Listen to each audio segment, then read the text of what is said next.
Good evening, visitors. Welcome to the Australian War Memorial's Last Post ceremony. My name is Rob Adams, and joining us this evening from the Royal Australian Navy is Petty Officer Benjamin Hale. We're honoured to welcome Ms. Kathleen Palmer, Vice President of Boeing Global Trade Controls, and the accompanying delegation.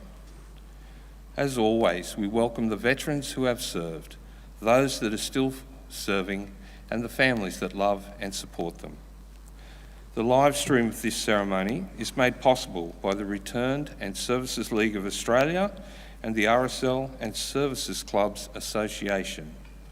We welcome members who are watching the broadcast of this ceremony across Australia. During this evening's ceremony, wreaths will be laid at the base of the Pool of Reflection by visitors to the memorial. If you are able, please stand and join in singing the national anthem.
The Australian War Memorial was the vision of Charles Bean, Australia's First World War official historian. Bean landed with the Australian troops on Gallipoli and stayed with them at the front through to the end of the war. The idea of this national memorial and museum came to him at Pozières, France, in the depths of the bloody fighting of 1916. Bean's idea was that this would be a place where families and friends could mourn loved ones buried in faraway places. It would also be a place that could help all Australians understand what these men and women had endured and what they had done for us. Bean's vision, to which we remain true, is best expressed as inscribed in the entrance to the memorial's galleries. Here is their spirit in the heart of the land they loved, and here we guard the record which they themselves made. Tonight we'll read the story behind just one of those on the Roll of Honour, which lists the names of more than 103,000 men and women who have given their lives for us in war and on operations over more than a century. But first we present a lament, Flowers of the Forest. Wreaths or floral tributes will now be laid at the base of the Pool of Reflection.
Today, we remember and pay tribute to Colonel Richard Linton. Richard Linton was born in Scotland on the 3rd of November 1861, the son of Thomas and Agnes Linton of Dalton, Dumfriesshire. His mother died when he was 9 years old, and his father 7 years later. Richard went on to undertake an ironmonger's apprenticeship in Annan, where he boarded with the Wright family. While in Annan, he took a keen interest in the military volunteer scheme, serving with the King's Own Scottish Borderers. He would later continue his military service with the London Scottish Regiment. Richard Linton came to Australia in 1888, settling in Melbourne. He continued his profession as a metalworker, eventually becoming proprietor of the Hardware Company of Australia. He married Edith, and they would have 2 children, Catherine and Richard. He retained his strong interest in the military, and shortly after his arrival in Victoria, joined the local citizens' militia unit. The following year, Linton received his commission in the Victorian Scottish Regiment. He continued his upwards trajectory, receiving regular promotions until leaving the regiment in 1911 with the rank of Lieutenant Colonel. In 1913, Linton was promoted to full colonel and given command of the newly formed 18th Infantry Brigade. Following the outbreak of war in 1914, Linton was appointed to the Victorian Military District Selection Board.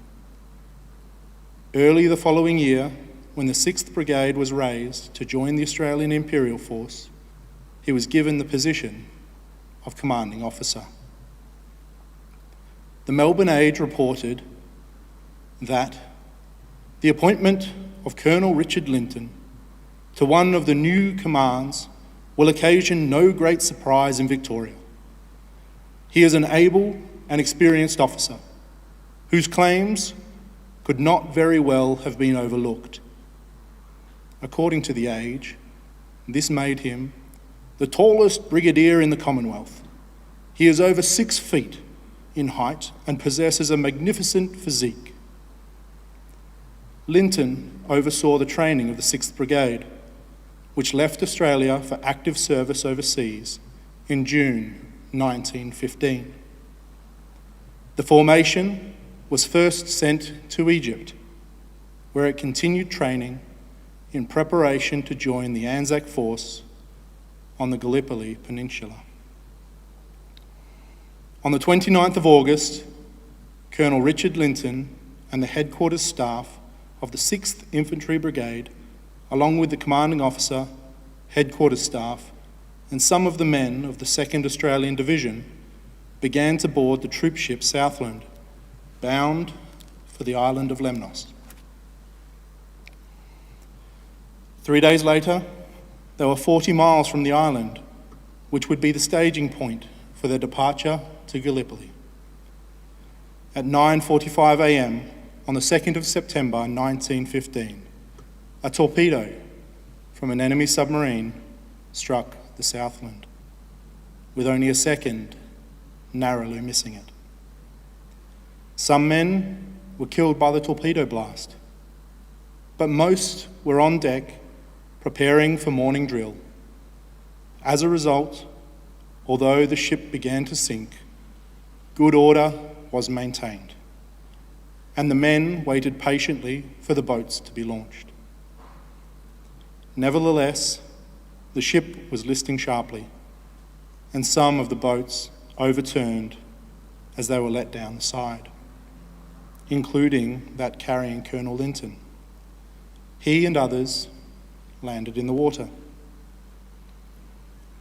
Colonel Linton was seen swimming strongly at some point after his boat overturned. Charles Bean reported that Someone shouted to him, "How are you getting on, sir?" And he said, "I am doing well. Save the others first." The rescuers accordingly continued picking up the others, leaving Linton.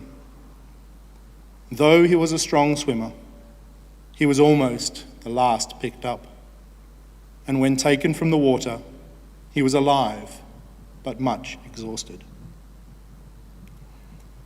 Colonel Linton never recovered from the shock and exposure he suffered during his time in the water. He died shortly after rescue and was buried in the East Mudros Military Cemetery, where he lies today under the epitaph, in affectionate memory from his widow and children. Richard Linton was 54 years old. His name is listed on the Roll of Honour on my right, amongst almost 62,000 Australians who died while serving in the First World War. His photograph is displayed today beside the pool of reflection. This is but one of the many stories of service and sacrifice told here at the Australian War Memorial. We now remember Colonel Richard Linton, who gave his life for us, for our freedoms, and in the hope of a better world.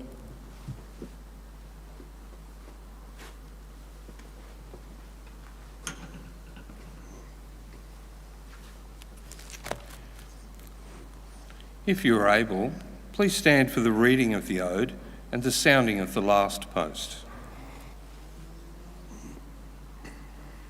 They shall grow not old, as we that are left grow old. Age shall not weary them, nor the years condemn. At the going down of the sun, and in the morning, we will remember them. We will remember them.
Lest we forget. Lest we forget.